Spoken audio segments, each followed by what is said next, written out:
Hello everyone and welcome back to my channel, Edmond Mendaros, and for today's quick tutorial, I'm going to show you guys on how to resolve network and connections issues after installing 24H2 Windows Update. And without further ado, and let's go ahead. So all you have to do is to open up on a search menu. And dito sa search for apps, so type mo lang dito yung control panel. And then, i-click mo lang dito yung open. And then, dito lang sa upper right side, ay kailangan mo lang i-click yung arrow na yan. And then, select mo lang dito yung category. And next step, so kailangan mo lang i-select dito yung network and internet. So, i-click mo lang yan. And next step, so dito lang sa gitna ay kailangan mo lang i-select dito yung network and sharing centers. So i-click mo lang yan. And then dito lang sa left side menu and kailangan mo lang i-select dito yung change adapter settings. So click mo lang yan. And then pop up itong ating internet network connections. Okay? So dito ay kailangan mo lang i-select kung anong connection type na ginagamit natin. So, since gumagamit tayo ng Wi-Fi, so kailangan mo lang i-select ito, ating connections. So, select and kailangan mo lang mag-right click. And then, select mo lang dito yung properties. Click mo lang yan. And dito lang sa ating network settings. And then, next step, dito sa this connections uses the following items. And kailangan mo lang i-select dito yung internet protocol versions for TCP/IPv4.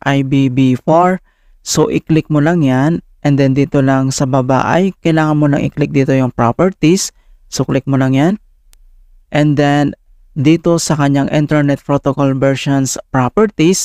So, dito sa general and then select mo lang dito yung obtain IP address automatically. Okay, so select mo lang yan.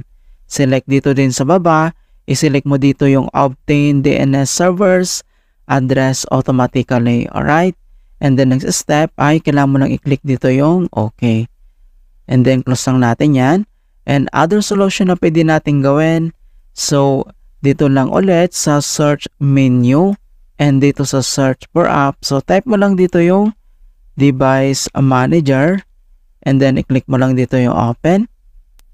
And then dito sa device manager ang next step ay kailangan mo lang i-select dito yung network adapters. So, i-click mo lang yung arrow na yan para mag-expand.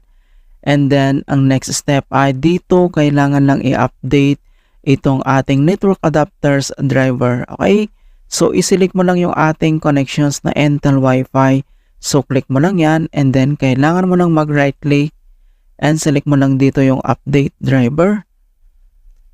And then, may dalawang option dito na pwede natin gawin. Na search automatically for drivers or browse my computer. And then itap mo lang tong search automatically. So click mo lang yan. And makikita mo na dito na the best drivers for your device are already installed. Okay? In hope na na-resolve yung problem.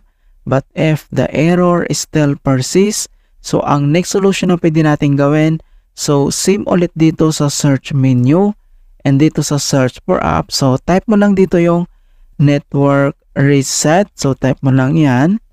And then click mo lang dito yung open. And madadirect tayo dito sa network reset settings. So this will remove, then reinstall all your network adapters and set other networking components back to their original settings. You might need to reinstall other networking software afterwards, such as VPN client, software, or virtual switches. So makikita mo dito sa baba yung network reset. And then dito sa right side ay kailangan mo lang i-click dito yung reset now. And then next step ay kailangan mo lang i-click dito yung yes. Alright, so click mo lang tong yes. And then after dito, and then close lang natin yan. At dito lang sa start menu, and then kailangan mo lang mag-restart. Okay, click mo lang ito.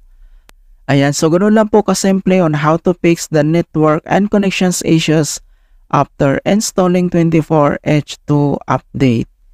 And please don't forget to like this video, subscribe to my channel for more quality content. Thank you guys and see you in my next tutorial.